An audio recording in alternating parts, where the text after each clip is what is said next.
Que el Señor les bendiga, mis amados hermanos. Es mi oración que el Señor les esté bendiciendo, protegiendo y haciendo crecer espiritualmente en medio de este tiempo de pandemia que todavía estamos viviendo. Que el Señor bendiga sus vidas, sus familias, sus ministerios, y que el Señor nos esté desafiando, como lo está haciendo a través de este estudio del libro de los Hechos, desafiando a dar testimonio de Él. Testimonio con nuestros familiares, con nuestros amigos, con nuestros conocidos, y que el reino de Dios se siga extendiendo en este mundo.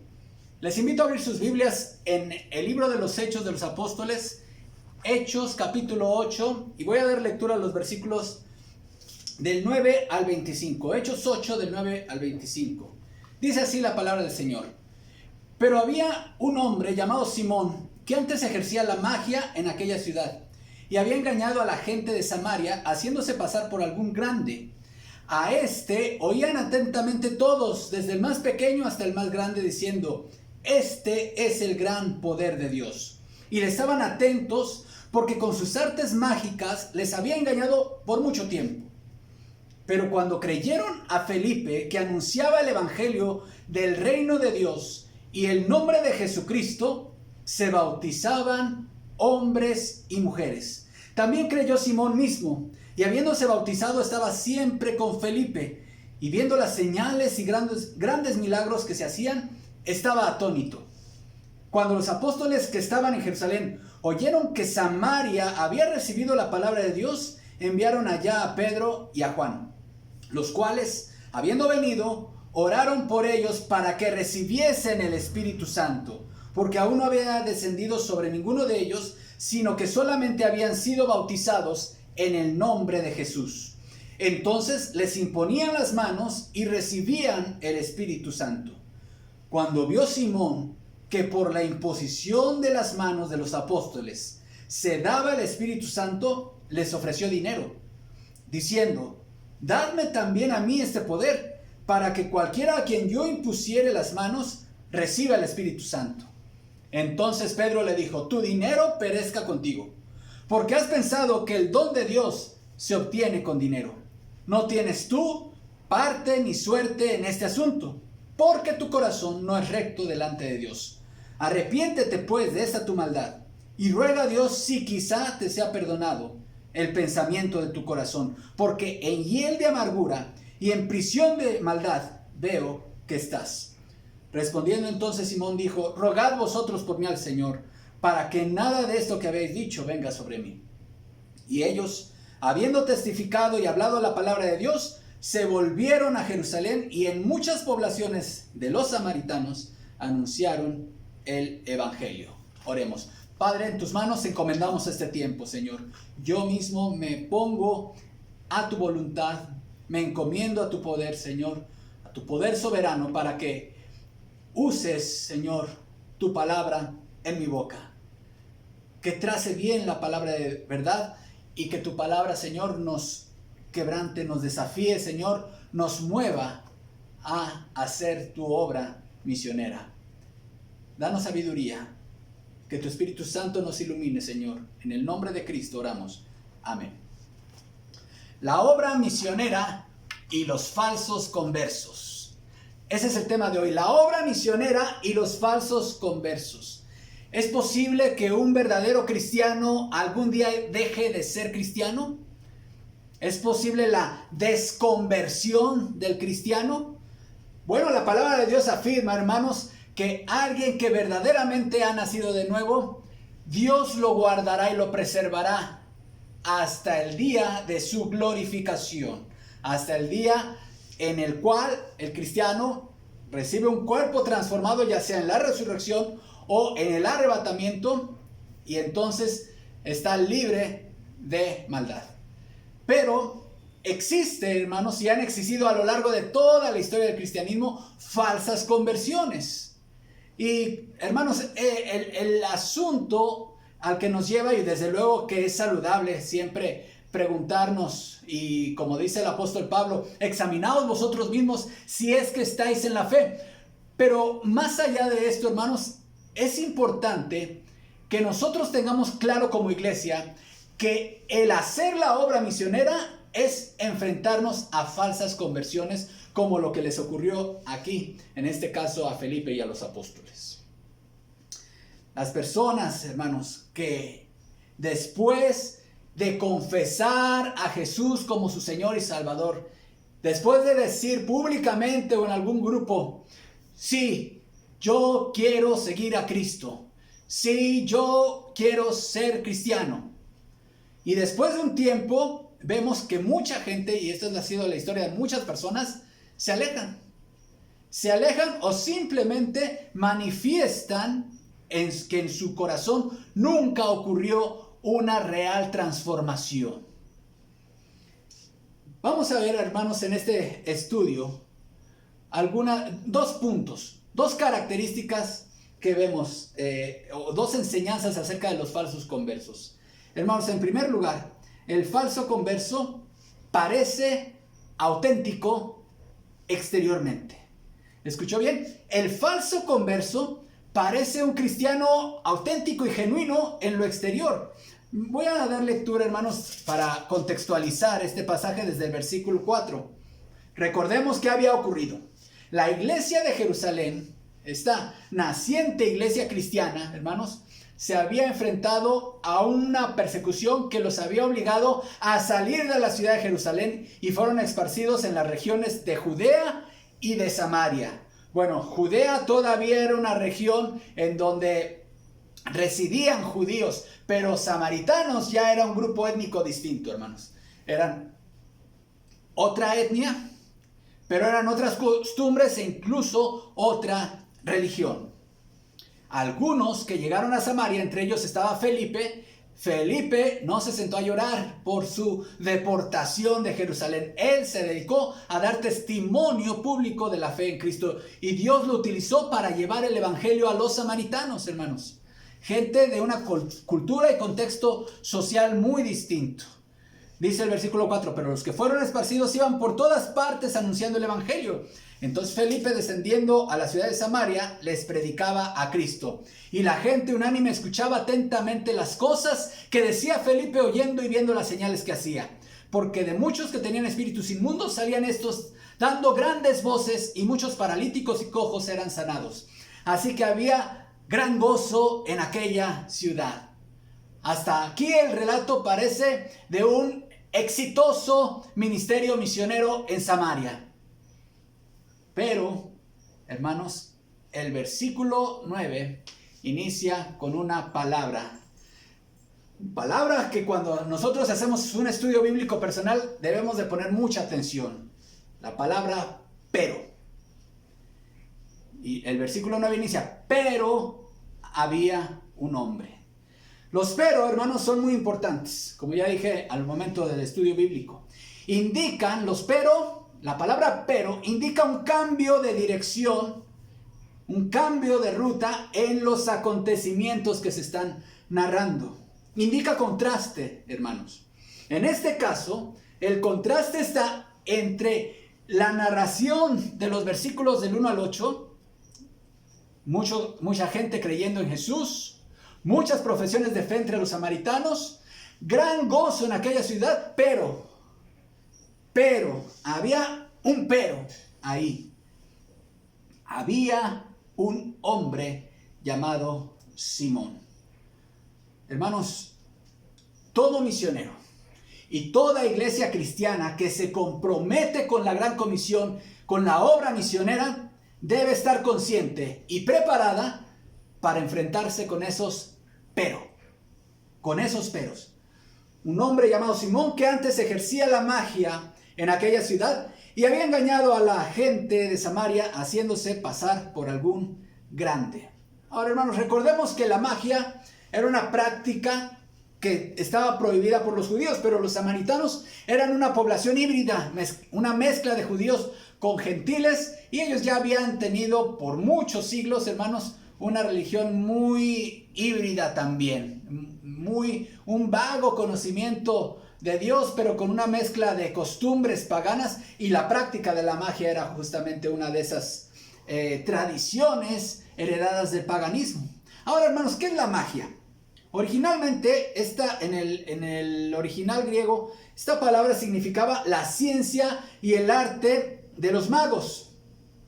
Es decir, era una rama del conocimiento del paradigma científico de la época. De hecho, la casta sacerdotal persa, recuerdan los magos de Oriente que le entregaron cuando nació Jesús oro, incienso y mirra. Bueno, justamente eran de esta casta sacerdotal persa, la cual, como los levitas, estaba dedicada a la práctica de la religión. Con la gran extensión del término magos, hermanos, la palabra magia también adquirió una trascendencia mucho más amplia.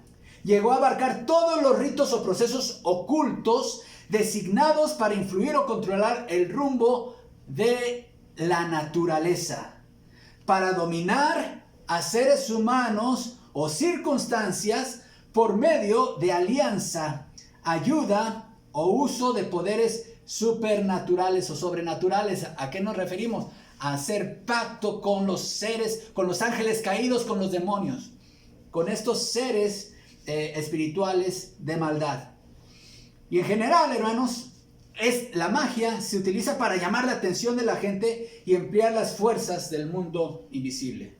Algunas de las ramificaciones de la magia tenemos a la adivinación, el arte de predecir el futuro con el propósito de evitar ciertos peligros y riesgos. Aquí podría estar incluido también, hermanos, bajo esta misma clasificación, el chamanismo, el invocar espíritus inmundos para recuperar la salud o para protegerse de algún peligro inminente. Sus métodos, hermanos, eran frecuentemente, estos métodos estaban prohibidos por la ley de Dios. Y la Biblia da serias prohibiciones, hermanos, en Éxodo 22, Levítico 19, Levítico 20, Deuteronomio 18. Tomando precauciones como las que rodearon la vista real a la espiritista de Endor. Usted recuerda este pasaje en donde Saúl, el rey Saúl, ya desechado por Dios, visita a una espiritista para contactar a los muertos. El contacto con la magia y sus practicantes estaba estrictamente prohibido, hermanos, por la palabra de Dios, por la ley de Dios. Así que Simón el mago, incluso, hermanos, la magia es la forma en que el ser humano intenta hacer.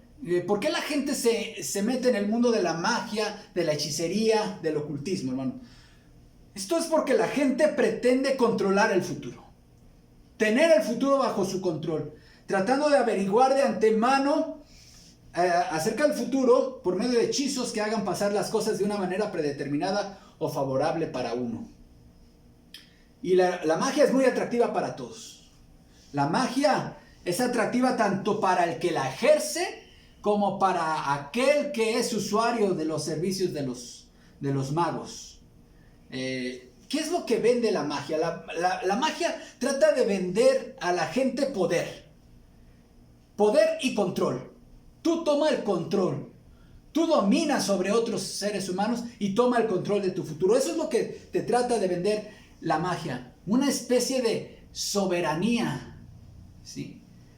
En todos los países, de hecho es tan atrayente, hermanos, que en todos los países del mundo abundan personas que se dedican a este tipo de actividades. ¿Y cuál es la razón de que prolifere tanto la magia, la brujería, la hechicería, hermanos? La razón es porque en todas partes del mundo existen personas consumidores de la magia. Esta naturaleza caída y pecaminosa nos hace desear poder tener el control de nuestro destino y de los demás. Hermanos, esto tampoco significa que un mago o un hechicero o quien sea quien se dedica a estas actividades pueda competir siquiera con la soberanía de Dios. ¿Sí? No hay nadie que pueda, ni un ser humano, ningún ángel que tenga el futuro, que pueda tener una soberanía, controlar el futuro y los acontecimientos soberanamente al modo en el cual Dios los hace. El único soberano, quien tiene el control de todo lo que acontece en el mundo, de lo que ha acontecido en el pasado, de lo que está aconteciendo en este momento y de lo que acontecerá mañana y por toda la eternidad, es Dios. Nadie más puede controlar el futuro.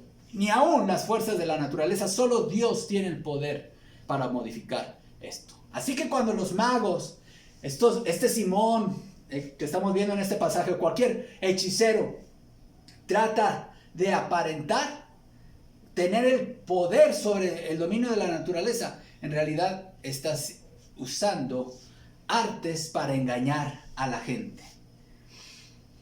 Es como aquella anécdota, usted quizá la ha escuchado, de la ancianita cristiana, una mujer piadosa que siempre encomendaba a Dios su provisión, pero ella era de escasos recursos, pero ella siempre oraba a Dios por provisión. Un hombre brujo de la localidad que quiso hacerle maldad a esta mujer creyente que tenía dificultades económicas, y ese brujo pues era riquísimo a través de la brujería, y él pidió que hiciesen una compra en el súper, pero era una compra tremendamente grande. Después mandó a llamar este brujo a uno de sus ayudantes para entregar todas las cosas que había comprado y llevarlas a la casa de la señora. Y le dijo a su colaborador, este brujo, le dijo: cuando llegues, le vas a decir a esta señora, a esta mujer, el diablo te envió todo esto. Todos ellos ya se estaban riendo, pues contaban que iban a avergonzar a aquella pobre mujer. Mientras el secretario realizaba la entrega, el brujo se quedó escondido para ver cuál sería la reacción de la señora. El secretario toca la puerta, lo recibe la señora con una linda sonrisa, dice: pues traigo aquí una compra muy grande para usted. Entonces abre la puerta y recibe los bienes, y estaba ella emocionada. Después de estar completamente lleno el refrigerador y la alacena de la cocina, la señora le dice al muchacho: muchas gracias y que Dios te bendiga. El secretario del brujo, ya en la puerta, le pregunta a la anciana: ¿no le interesa saber quién le envía todas estas cosas? La fiel señora, con su grande fe e inocencia, le contestó: no, mi querido joven, porque cuando Dios manda, hasta el diablo obedece. Así que los brujos no son poderosos ni son soberanos, ¿sí? El mismo Satanás no puede hacer absolutamente nada si no es bajo el permiso y la autorización de Dios. Y en eso usted puede confiar, hermano y hermana. Así que si usted no se llena de temor si alguien le dice: ay, es que siento que me están haciendo un trabajo, o siento que me están haciendo brujería o algo así. No, contra Israel no hay agüero ni adivinación contra Jacob, ¿sí? Esos trabajos que hace la gente que se dedica a eso no tienen ningún efecto contra los hijos de Dios. Así que no tema, no tenga temor. Sigue diciendo el pasaje que este Simón el mago había ejercido la magia en aquella ciudad y había engañado a la gente de Samaria haciéndose pasar por algún grande. Bueno, esta gente, eso es lo que aspira, a enriquecerse a través de la gente ingenua y desesperada, y también a ser alabado, a ser admirado. Simón era el guía espiritual de aquella ciudad. Casi todas las ciudades, hermanos, tienen a sus líderes espirituales, ¿verdad? Dependiendo de la religión. Pero aquí el líder era Simón. Simón se había ganado este prestigio mediante el engaño con el uso de las artes mágicas. De tal manera que había hecho creer a la gente que este era el gran poder de Dios, que en él, en Simón, residía el gran poder de Dios. Y eso les había hecho creer a ellos. Una de las motivaciones, hermanos, que tenemos como iglesia para llevar el mensaje del evangelio a otras culturas, a otras etnias, es debido a que los pueblos no alcanzados, no solamente en nuestro país, sino en otras partes del mundo, están sumidos bajo la oscuridad de la hechicería y del ocultismo. Muchos de esos pueblos están todavía confiando en estos líderes servidores de Satanás. Dice el versículo 12, pero cuando creyeron a Felipe, que anunciaba el evangelio del reino de Dios y el nombre de Jesucristo, se bautizaban hombres y mujeres.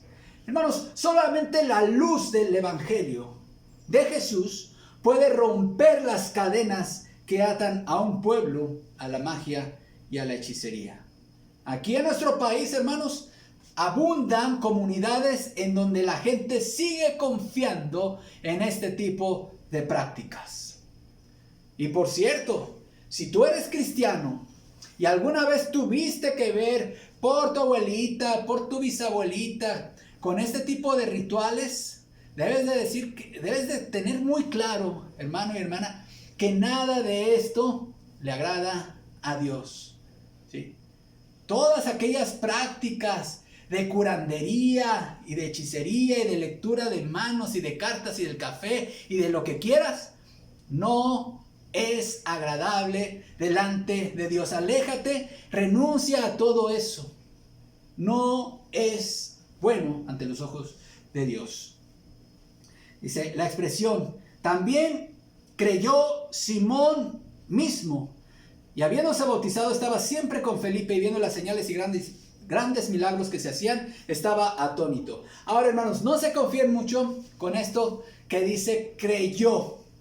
La Biblia utiliza la palabra creyó para hacer referencia a profesiones de fe, aunque no necesariamente se traten de nuevos nacimientos, de profesiones de fe genuinas. Este creer de Simón fue, como decimos ahora, de dientes para afuera. Fue una profesión no genuina. Él dijo creer en Jesús. Oyó la predicación de Felipe y dijo, sí, yo quiero creer en Jesús. Pero vamos a ver que sus motivaciones eran otras. No había ocurrido nada. Incluso se bautizó, hermanos. Llegó al punto de ser bautizado ese. Y habiéndose bautizado, un falso converso, hermanos, puede llegar incluso no solamente a hacer una profesión de fe y decir yo creo en Cristo, sino incluso puede llegar a bautizarse, a ser bautizado, como le pasó a Simón. Este, hermanos, es un pasaje bíblico que destroza la doctrina que hay en otros grupos acerca de la regeneración bautismal. Si el bautismo, hermanos, regenerara, entonces Simón, después de haber sido bautizado, hubiera tenido un nuevo corazón. No hubiera intentado comprar el don de Dios con dinero, hermanos. Pero vemos aquí que no existe tal cosa como la regeneración bautismal. Cuando un inconverso se bautiza, hermanos, como decían los predicadores de antaño, es un inconverso que baja un inconverso seco y sale un inconverso mojado. Eso es lo único que ocurre ahí. El bautismo no regenera, el agua del bautismo no limpia de los pecados, ni tampoco da un nuevo corazón. Tampoco tumba los cuernos de nadie. El bautismo es una ordenanza para dar testimonio de lo que ya ha ocurrido en el corazón. Es para gente que ya ha sido salva, que ya tiene un nuevo corazón y está confesando a través del bautismo su fe en Jesús. No es sino es porque ya ocurrió.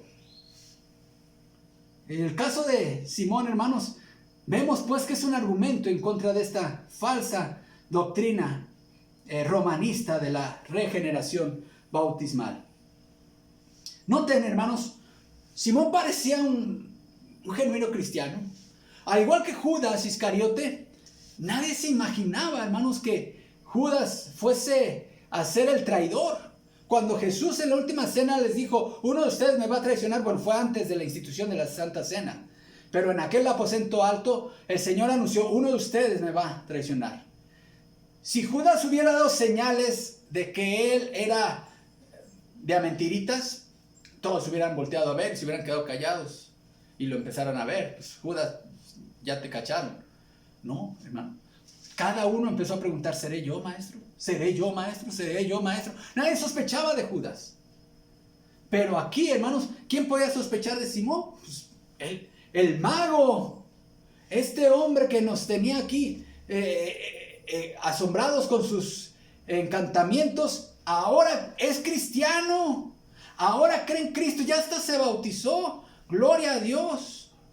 Podríamos decir, él creyó, se bautizó, estaba siempre con Felipe. Sin embargo, en su corazón no había ocurrido la regeneración, no había ocurrido el nuevo nacimiento. Versículo 14, cuando los apóstoles que estaban en Jerusalén oyeron que Samaria había recibido la palabra de Dios, enviaron allá a Pedro y Juan. Bueno, hermanos, aquí tenemos otra enseñanza muy importante acerca de la eclesiología y de la obra misionera. Este concepto de iglesia madre, hermanos, que nosotros utilizamos mucho, tiene respaldo en mucho de la forma de hacer misiones que vemos en el libro de los Hechos. Ahí encontramos el modelo, una iglesia constituida. Entonces, envía misioneros a otra región para instituir otra iglesia.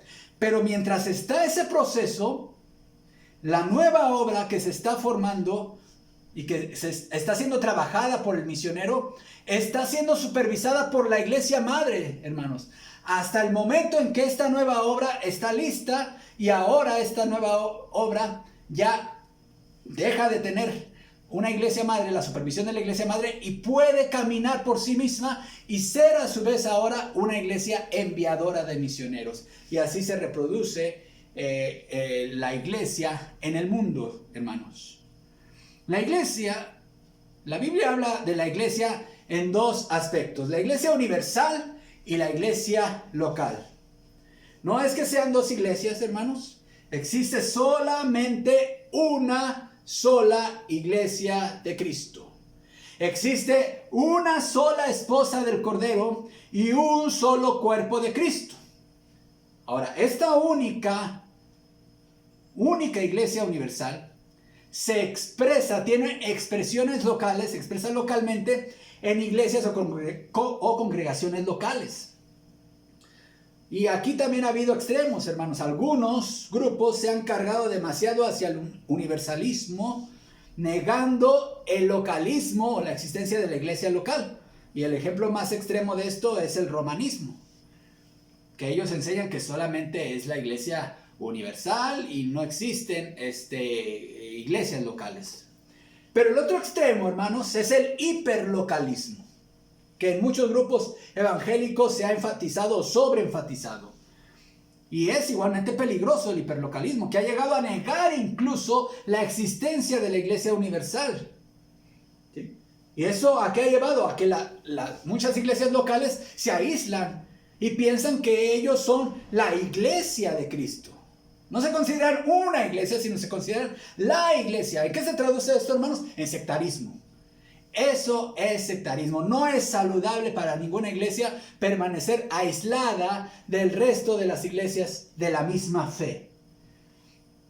Los universalistas, hermanos, en este pasaje negarían la autonomía de la nueva iglesia en Samaria una vez que ésta estuviera lista para reproducirse.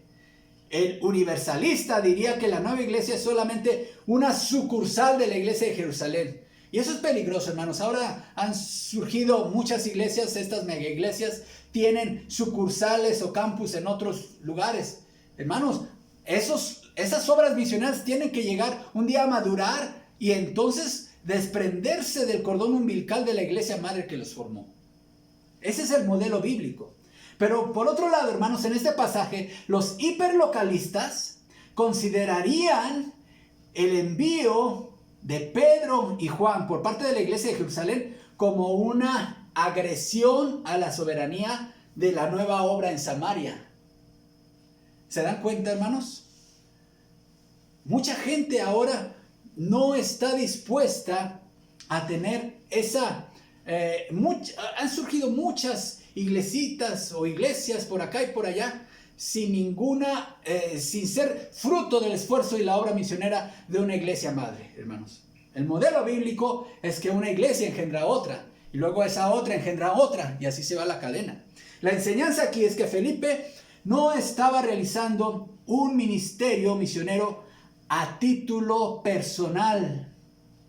totalmente independiente de la autoridad de la iglesia de la cual era miembro. ¿De cuál iglesia era miembro Felipe? Era incluso diácono, la iglesia en Jerusalén. Aunque fue debido a la persecución, Felipe estaba consciente de que su ministerio debía estar bajo la autoridad de la iglesia local. Hermanos, actualmente están de moda los agentes libres.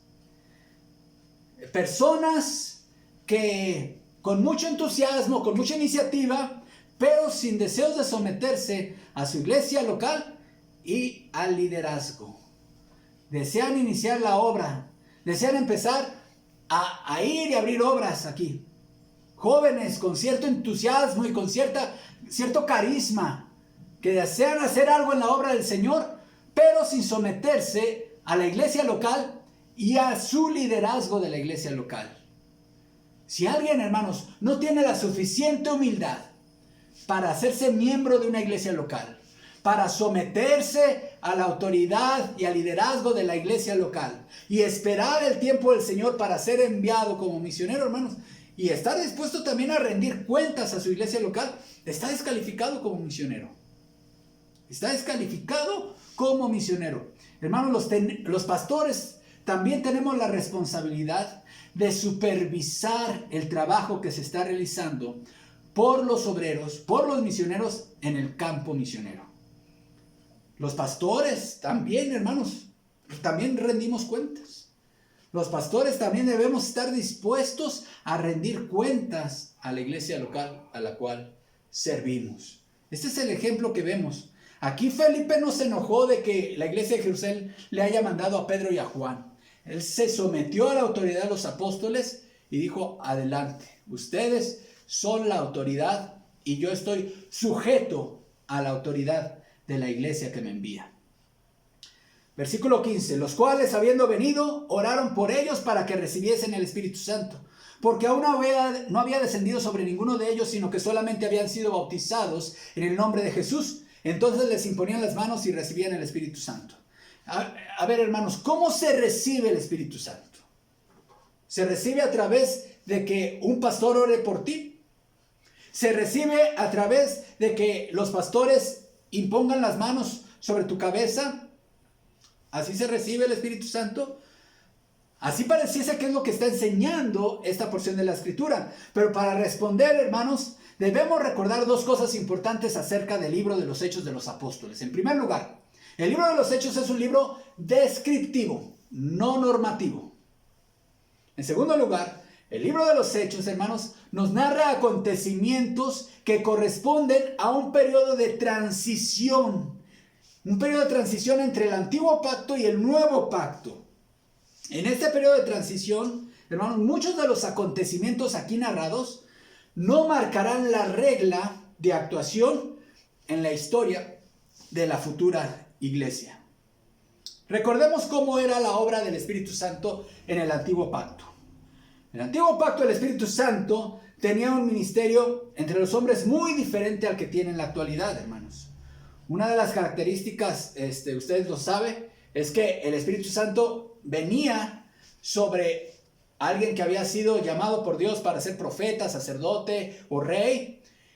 Y el propósito era de esta presencia del Espíritu de Dios en él, era capacitarlo para el desempeño de su oficio.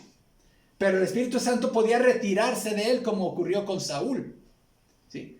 Cuando Dios desechó al rey Saúl, entonces el Espíritu Santo lo abandona. Pero cuando se anunció, hermanos, por parte del profeta Joel, la venida, la creación del nuevo pacto, note cómo dice Joel, el profeta Joel, acerca de la obra del Espíritu Santo. Joel 2:28.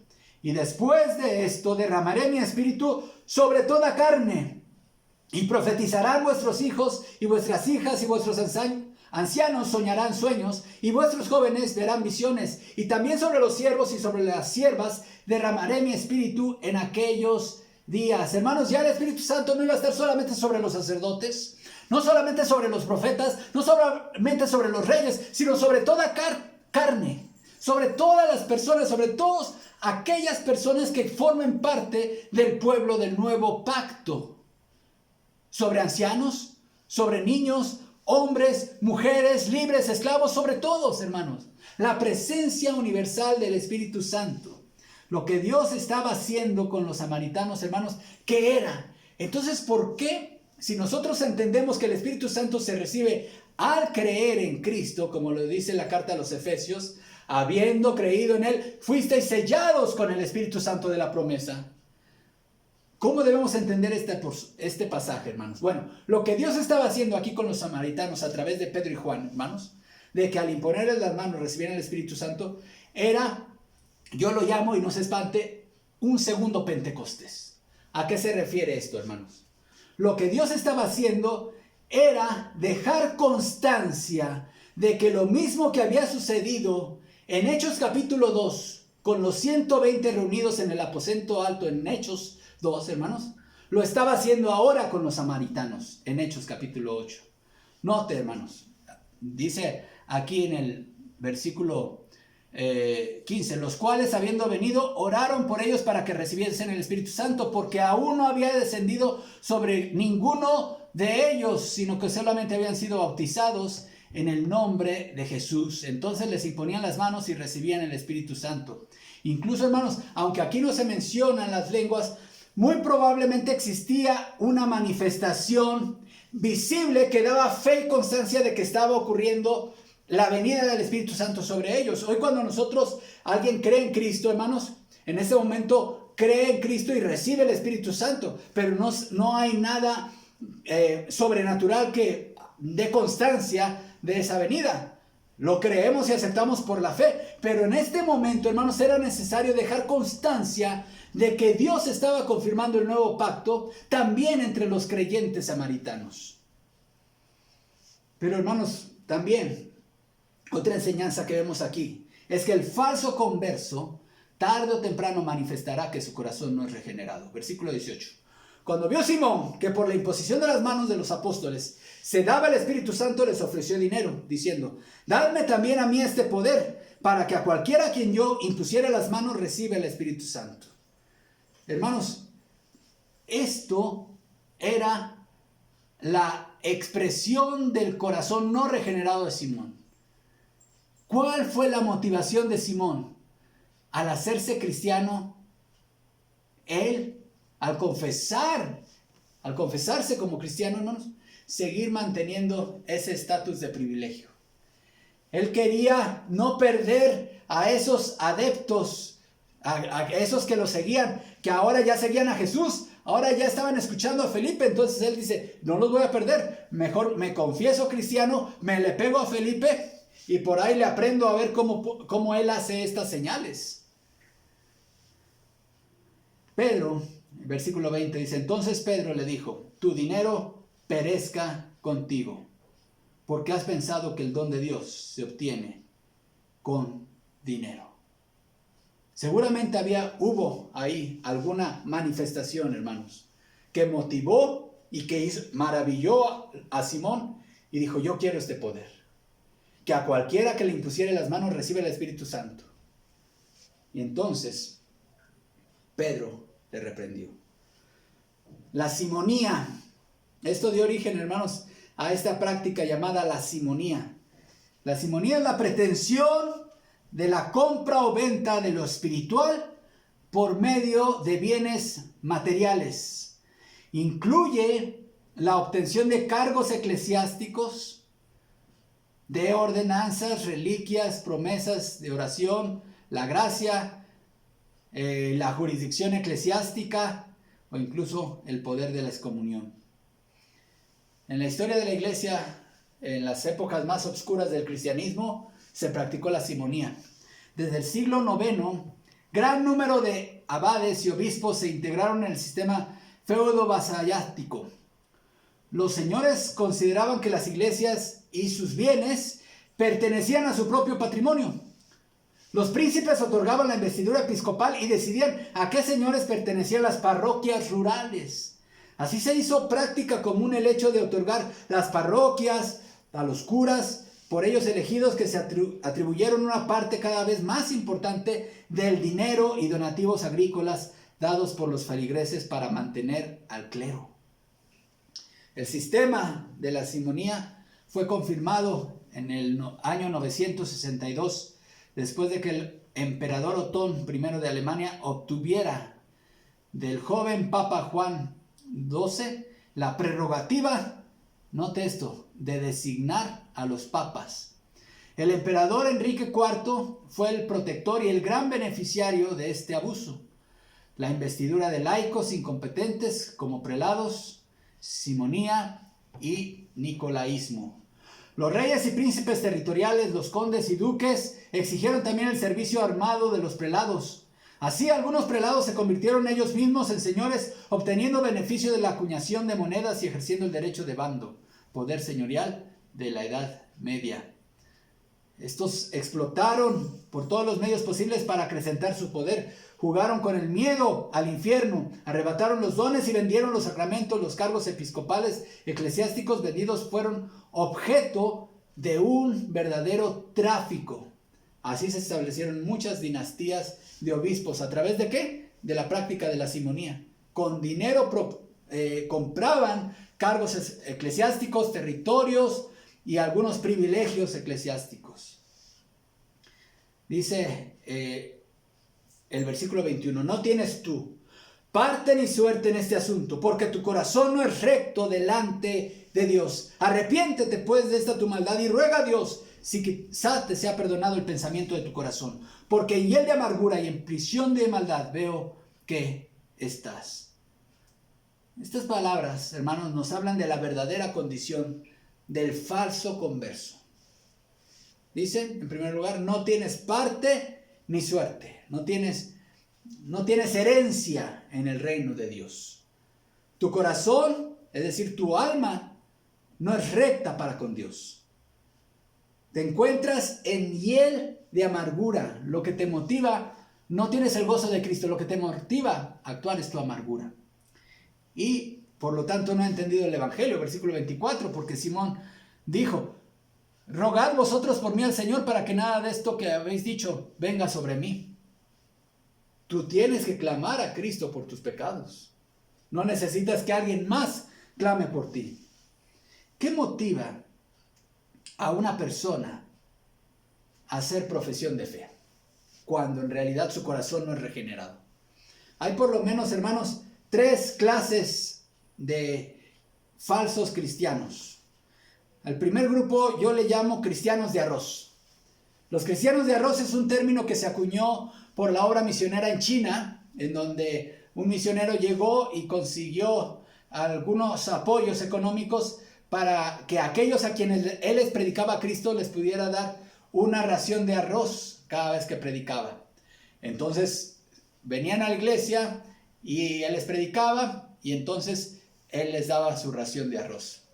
Y un día este misionero les dijo a aquellos que les suministraban el arroz, ¿saben qué?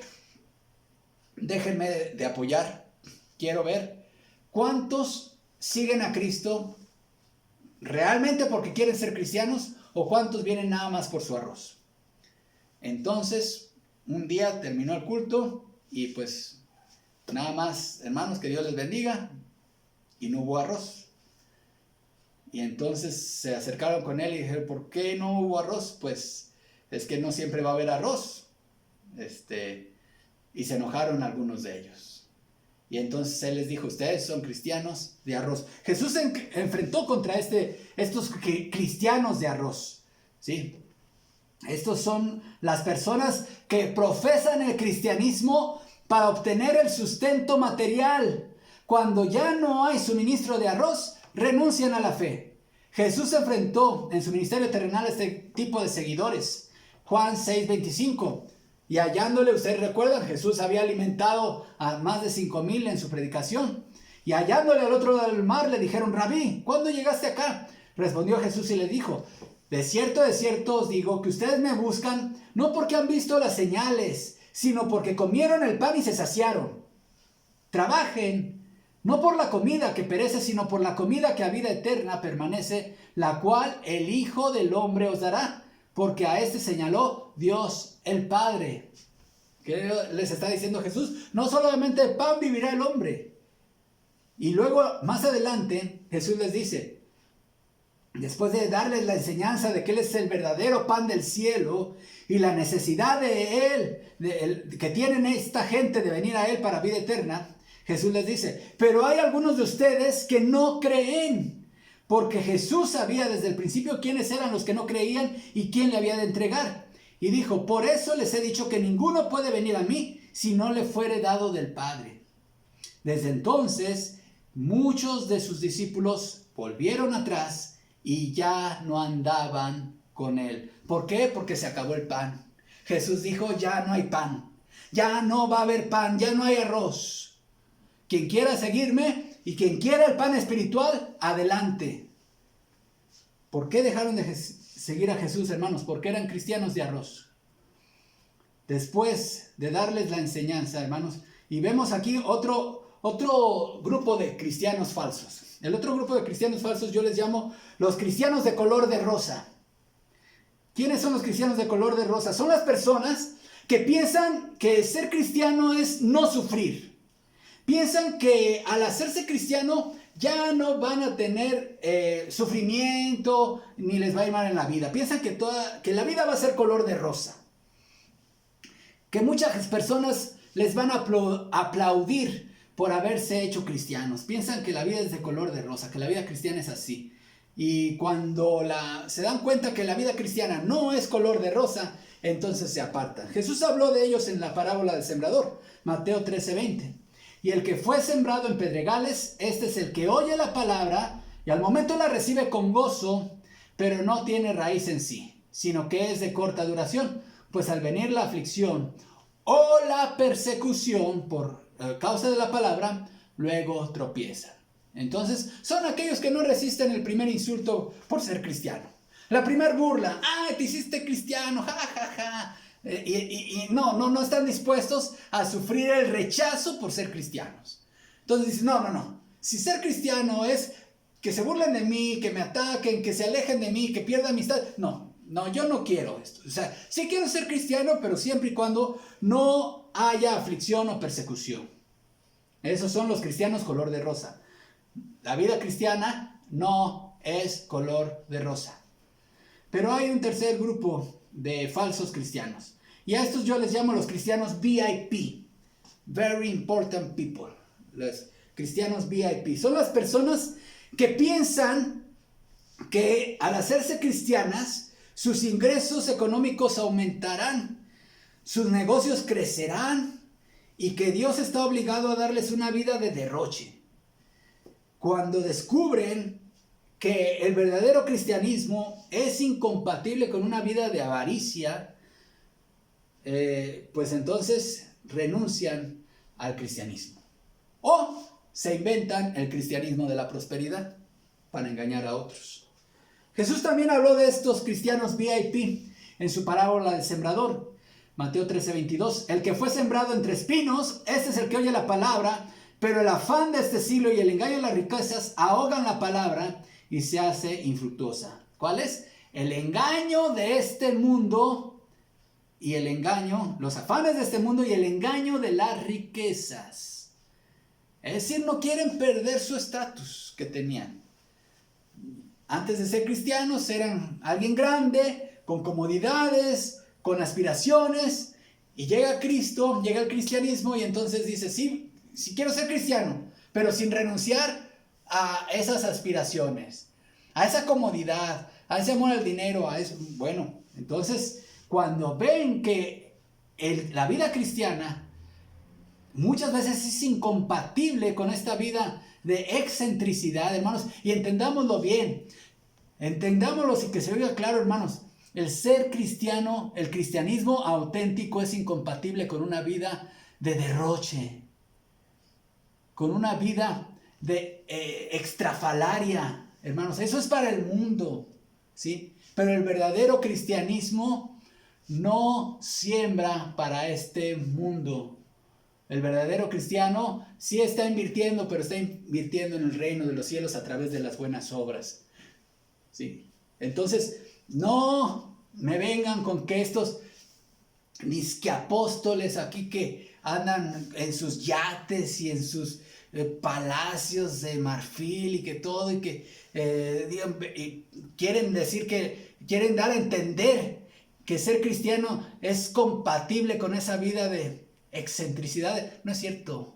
El verdadero cristianismo no tiene nada que ver con esto. Y eso es de lo que está hablando Jesús en la parábola del sembrador.